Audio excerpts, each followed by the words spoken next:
I wrote Love Mistake at a catering shift at Hermes in New York City on the Upper East Side.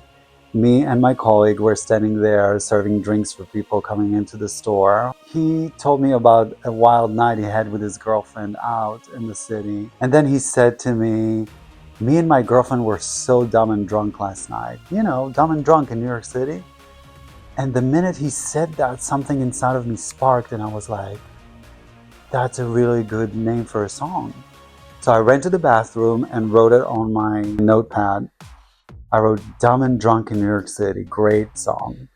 And then I went home and wrote this entire poem called Dumb and Drunk in New York City. A few weeks later, when I was working on some melodies, I found these chords that I really liked and I started humming this melody and I was like, dumb and drunk in New York City.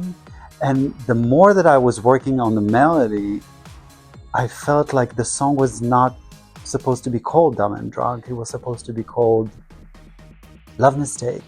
And that name popped into my head and I was like, yes, it's the love mistake that we all do. Meeting someone that we're really interested in. We don't care about what the consequences will be. We don't care if they're right or good for us. And we just go with it. One of my favorite artists is Michael Jackson, and one of my favorite albums is the Dangerous album. So few of the lyrics are a direct reference to two of the tracks from this album. One of them is called Dangerous, and the other one is called She Drives Me Wild. Some other references that I have in the second verse. Your touch feels so divine. I was referring to Divine, the drag queen, LGBTQ icon called Divine. She was a drag queen and she was an actress that did a lot of films with John Waters, which I really like. And when I say your touch feels so divine, it's actually me referencing a song of Divine called Shoot Your Shot. And also that's connected to the club culture that I feel Love Mistake lives in. Another favorite part of mine, the stripped chorus after the bridge. My mom always used to say when I was little, I used to whine a lot when I was talking. That part where I sing, dangerous, you look so pretty. The way I sing that phrase, I really wanted it to be whiny, like a little kid that wants something so bad. One of the sections that I really like in the song is the repeat hook of love mistake, love mistake. Those elements of the high harmonies and falsettos that are repeating constantly is something that I feel like is becoming my own sound.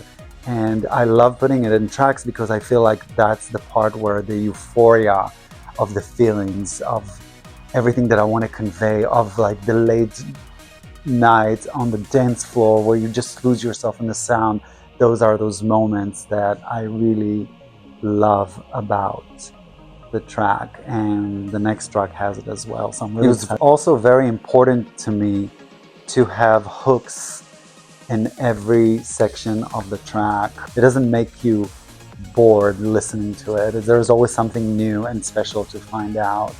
Love Mistake is actually the first time that I have written an entire track on my own. I feel like this is the first time I have become a real songwriter. I haven't looked to other people for somebody to hold my hand throughout the process and say, oh, you should do this or you should do that. This entire process happened so smoothly. I was originally supposed to write Love Mistake with a different producer. I met this producer on social media and I reached out and connected with this person, trying to secure the writing sessions and the creating of the track, which I already started working on my own.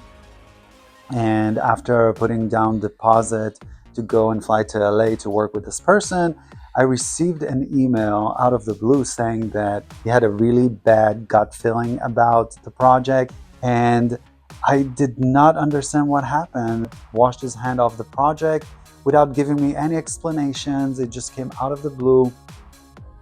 Usually the old me would be so wounded that I would be mourning the situation for a long time. I didn't understand where it came from. It didn't have any reason for him not to want to work with me. I felt very rejected. But this time, I don't know what came over me. I just said to myself, okay, you have an hour to be upset about the situation that you have no control over. And then you need to let it go. And you're going to let it go, and you're going to let the universe do whatever it needs to be done. If the song is supposed to happen, it will happen.